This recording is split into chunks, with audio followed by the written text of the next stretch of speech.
मुझे पता है कि इस वक्त आपको मेरी ये बात बुरी लग सकती है, लेकिन इस शोर में इंजीनियर अली मिर्ज़ा साहब के मामले में हालात बिगड़ सकते हैं, इसलिए ये बात करना ज़रूरी है। इमरान खान की तहरीक को इंजीनियर अली मिर्ज़ा साहब जैसी मजहबी शख्सियात की ज़रूरत है, क्योंकि जब जब इमरान खान पे तौहीन मज़हब का झूठा इल्ज़ाम लगता है तब सिर्फ़ एक मजहबी शख्सियत इमरान खान के हक़ में बग़ैर डरे ऊंची आवाज़ में बात करती है। वो शख्सियत है इंजीनियर अली मिर्ज़ा। ये वीडियो देखें कि इंजीनियर साहब कितने बेबाक तरीके से इमरान खान को सच्चा आशिक रसूल सल्लल्लाहु अलैहि वसल्लम साबित कर रहे हैं। देखें कि किस तरह दलील से साबित कर रहे हैं कि जो इमरान खान ने सहाबा कराम रज़ियल्लाहु तआला अन्हुम के बारे में कहा वही बात कुरान और हदीस से साबित है। मजलूम मुल्क पाकिस्तान में जो कोई शख्स भी दीनी गुफ्तगू करता है तो उसे हर वक्त ये डर लगा रहता है कि कहीं मुझ पे तौहीन मजहब का इल्जाम, गुस्ताखी का इल्जाम न लग जाए। हमारे जो इस वक्त मौजूदा प्राइम मिनिस्टर है इमरान खान साहब, जिनसे मैं शदीद सियासी भी और कई मामलों पे इख्तलाफ रखता हूं, इसके बावजूद अपनी इंसानी और सियासी कमजोरियों के बावजूद एक दीनदार आदमी है, इसमें कोई शक नहीं। यानी आप जरा पिछले जितने हमारे हुक्मरान गुजरे उनको देखें, कभी उन्होंने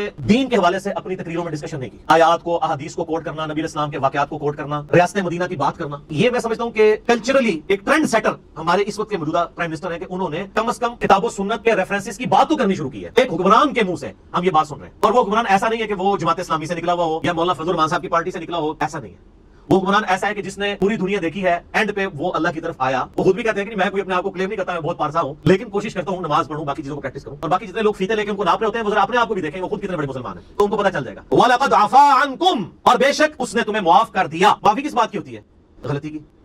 ये मुआफ कर दिया से पता चल गया कि ये जो पहले 3 अल्फाज आए थे ना कि तुमने बुज़दिली की, तुमने हुक्म में झगड़ा डाला और नाफरमानी की, उन्हीं को माफ किया गया। और वो कौन लोग थे? सहाबा किराम। हो सकता है कोई ये कह दी ये उन लोगों के बारे में नाज़िल हुई है, वो जो 300 लोग अब्दुल्लाह इब्न उबई के साथ गज़वा से बाहर निकल गए थे ना, वो तो जंग लड़े ही नहीं है। ये उनका जिक्र है जो जंग लड़ रहे थे कि तुमने बुज़दिली दिखाई हुक्म में, कि अब्दुल्लाह इब्न उबई को अल्लाह ने माफ कर दिया था, उसके साथी मुनाफिकीन को नहीं। माफ किनको किया? जो जंग लड़ने के लिए आए थे। अब जरा इसके बाद प्राइम मिनिस्टर की तकरीर आप सुनेंगे ना तो आप कहेंगे प्राइम मिनिस्टर साहब ने तो कुछ भी बयान नहीं किया। तो सर मेरा मासूमाना सवाल है, क्या आप दीन का बिगड़ा हुआ हुलिया अवामुन नास को पेश करना चाहते हैं? इसलिए मेरी बातें भी आपको कड़वी लगती है। इस हसास मामले में मौलाना तारिक जमील साहब जैसे मजहबी पेशवा जो कि सिर्फ मोहब्बतें फैलाते हैं वो भी चुप कर जाते हैं, इस डर से कि कहीं अवाम उठ के उन्हीं को ना मार दे। तो एक मजहबी शख्सियत का इस मामले में इमरान खान का दिफा करना क्यों ज़रूरी है? एक वजह यह है कि जो लोग मज़हब का बहुत ज़्यादा इल्म नहीं रखते वो फिर ऐसे झूठे इल्ज़ाम का ज़बरदस्त जवाब नहीं दे सकते, और हर बंदे को डर लगा होता है कि ये ना हो कि अवाम में से कोई सरफिरा उठे और मुझे ही मार दे, मैं ही ना डिफेंड करते करते मर जाऊं, कोई बंदा मेरी बात का गलत मतलब ले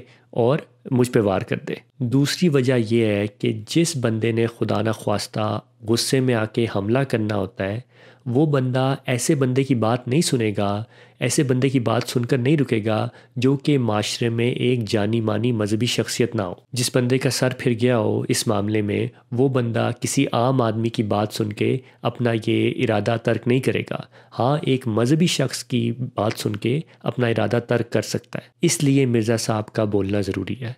इनको डर नहीं होता कि कोई इन्हें मार देगा, तो फिर क्यों दिफा करते हैं इमरान खान का उसी हफ्ते जिस हफ्ते इल्ज़ाम लगता है, और 2 घंटे का लेक्चर रिकॉर्ड करते हैं जिसमें साबित करते हैं कि इमरान खान पे जो इल्ज़ाम लगाया है ये झूठा, वो झूठा है। इसलिए हमें मिर्ज़ा इंजीनियर साहब को बंद गली में नहीं डालना चाहिए कि वो प्रेशर में आकर इस अहम काम को करना भी छोड़ दें। हमारे बेशतर मजहबी पेशवाओं में हिम्मत नहीं कि इस हसास मामले में सच बोल सकें, इसलिए जिस बंदे में हिम्मत है हमें उस बंदे को इस तरह प्रेशर में डाल के तो बंद गली में नहीं डालना चाहिए। उनको स्पेस देनी चाहिए कि वो ऐसा काम करते रहें। इसका मतलब हरगिज़ ये नहीं है कि इंजीनियर साहब को इमरान खान, इमरान रियाज खान, सिद्दीक जान पर गलत और बेबुनियाद इल्ज़ाम लगाने की बिल्कुल भी छूट दी जाए, हरगिज़ नहीं।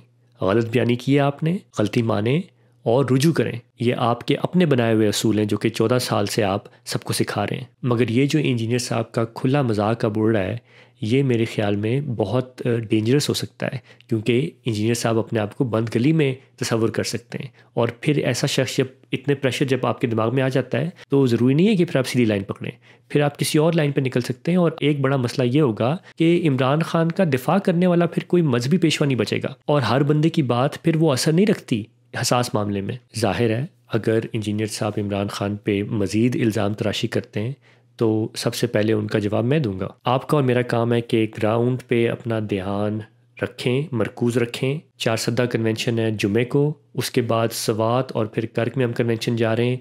1,000-1,500 बंदों से कन्वेंशन में बात नहीं बनती, 20-25 हज़ार बंदे पहुँचाने पड़ेंगे। ये शेर अफजल मरवत साहब का पैगाम है। इसलिए ये करना पड़ेगा ताकि अगलों पे प्रेशर डालें। ये हमारा बुनियादी और ज़रूरी काम है। तो अगर आपका कोई इलाके में जानने वाला बंदा है, स्पेशली चारसद्दा में इस जुमे में जो हो रहा है कन्वेंशन, तो आप ये ख़बर उधर तक पहुँचा दें। शुक्रिया।